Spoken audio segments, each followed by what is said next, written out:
I have with me the U.S. Assistant Secretary of State for Central and South Asian Affairs, Donald Lu. Many thanks for speaking with NDTV. Thank you. I'm so delighted to be back in India.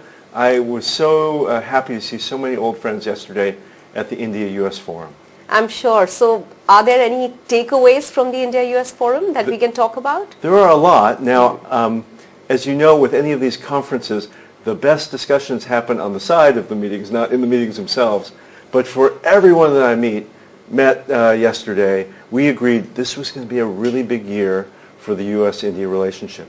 We have National Security Advisor Doval going to Washington in 2 weeks to talk about critical and emerging technologies. He'll talk about our cooperation on quantum computing, artificial intelligence, 5G networks, and biotechnology. And then we have Secretary of State Blinken coming here in March for the G20 ministerial, and then for the Raisina dialogue. So this is going to be a year when all eyes are on India. And India's Commerce Minister was in the United States, met with Catherine Tai, and I understand that trade issues were discussed, but there are certain outstanding issues. What from America's perspective are these issues that need to be resolved? So we were really thrilled to host Minister Goyal earlier this week in Washington. My colleagues who attended the Trade Policy Forum said it was really positive and a lot was accomplished. As you know, we are India's biggest trading partner. We are the leading destination for Indian exports in the world. Our trade in 2021 exceeded $160 billion. And we know that last year we topped that number. We're on track to be two of the biggest, most consequential trading partners in the world. And this Trade Policy Forum is trying to knock down trade barriers to make that an even better relationship. What about the GSP beneficiary status for India? I understand that was a point of discussion. Is India likely to get that back? How soon could that happen? And what is expected in return from India? It's a really big issue. So the U.S. Congress has not yet passed the GSP, or General System of Preferences legislation, or the rules and standards that go with it. But I can see there is the intention on both the American side and the Indian side to try to align India to make sure it meets all of those standards when the Congress finally reapproves this. So I'm hopeful it's soon, and I'm hopeful India will be part of it right from the start. All right. Turning our attention to some security-related issues, I understand that a Pentagon report mentioned that China want U.S. officials not to interfere in ties with India. Was this in reference to the friction in eastern Ladakh? And what was U.S.'s response to that, to China? The United States has been clear for a long time about our policy on India and China. We have said that the border dispute between India and China should be solved peacefully through negotiation directly between the two parties. Now, having said that, we have not seen that the PRC has taken good faith steps to resolve this border conflict. Quite the opposite. We've seen aggressive Chinese moves along India's border, including most recently in India's northeastern states. In 2020, when the Chinese military attacked an Indian border post in the Galwan Valley, the United States was the first country to criticize Chinese aggression and to offer support for India. And we will continue to stand with our Indian partners. India is looking at procuring Predator-armed drones from the U.S. How soon are we likely to see that signed, and will they be assembled in India? So you actually already have two Predator drones. They are being leased right now to the Indian government. These are two of the most capable military technology articles in the U.S. arsenal. They're able to provide reconnaissance, surveillance, and the hunting of targets in the most remote areas. So what you may know is that India and an American company called General Atomics are in negotiations right now for the sale of 30 more Predator drones, but a more advanced version called the MQ-9B. These are, again, technology that we have not provided to very many countries on the planet.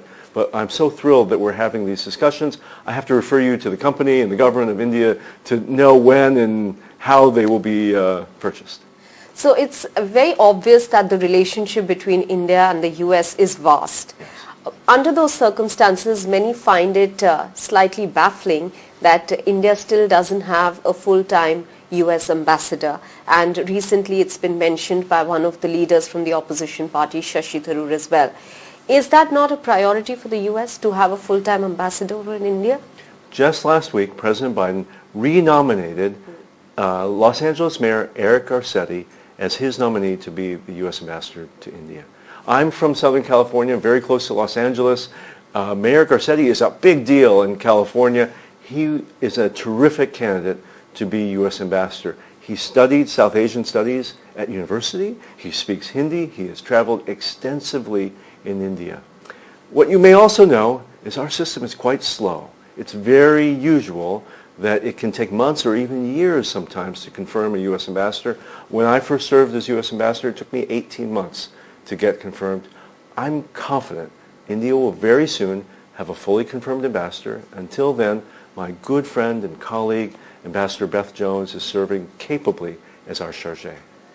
So this year is India's presidency of G20, and India is trying to channel the voices of the developing world to the G20 platform. We've just seen yesterday a meeting or a summit of the Global South, the voice of the Global South. A large part of problems that the developing world is facing is with regards to climate change. And in that context, climate finance. The US has just passed a budget for this year to tackle climate issues. Still not good enough. Does the US not want to set an example to the richer, developed world that they need to shell out that kind of money for the kind of emissions that have happened in the past from the richer nations? At COP27, President Biden took important steps forward in his initiative called Prepare. Prepare is going to provide assistance to developing people of developing countries. Our intention is over 500 million people will be the recipients of this assistance to help with dealing with climate change, with adaptation, with resilience. He also at COP27 announced hundreds of millions of dollars in new assistance for Africa and for the Indo-Pacific. We are fully committed to doing our part to support resilience and adaptation for the developing world. Talking about G20, President Biden is expected for the G20 Summit this year? G20 Summit, as you know, is being hosted here in New Delhi on September 9th and 10th. We are confident that the President will be part of that, and we are all looking forward to having a U.S. President back here in India. All right, two quick questions on India's neighborhood as well. One is with regards to the economic crisis that we are seeing unfold in India's neighborhood after Sri Lanka, now in Pakistan. What is the US's assessment of the situation in Pakistan? Could it be detrimental for the entire region, this kind of economic instability that is being witnessed? After the really terrible flooding that happened in August, the international community has rallied around to try to find resources for Pakistan to support flood relief, food security, and capacity building. The United States, just last week in Geneva, committed a total of $200 million, both for humanitarian assistance, but also for reconstruction now in Pakistan. What's more impressive is the total international community came forward with $10 billion to help Pakistan rebuild. I'm hopeful that this money will be used to rebuild in a resilient way, but also to help Pakistan's economy to rebound. And about Afghanistan now. Have the Afghans been abandoned despite the fact that there have been very cruel turnarounds by the Taliban, especially on women's rights? The United States government has been the leading bilateral donor to Afghanistan since the withdrawal of U.S. troops in August of 2021. We have committed more than $1.1 billion for humanitarian assistance to the most at-risk Afghans. But as you have said, the decisions by the Taliban last month to ban women and girls from universities and to ban women from working in international assistance organizations will have far-reaching negative consequences for Afghan society. The United States is continuing to provide much-needed food assistance, but even with that, we are worried that with these new edicts, some of that assistance won't reach women and children because women are not allowed to be part of the distribution network.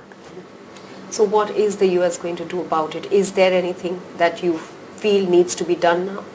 What needs to be done is the Taliban need to think clearly about the welfare of the Afghan people during this very difficult winter, and to make sure that they're provided with the humanitarian assistance and support and educational opportunities that really all people on the planet deserve. That will be all. Many thanks for speaking with NDTV. Really delighted to join you today. I love being back in India. The U.S.-India relationship is the most essential in the world, and we are working every day to make it even stronger. Thank you. Thank you, Maha.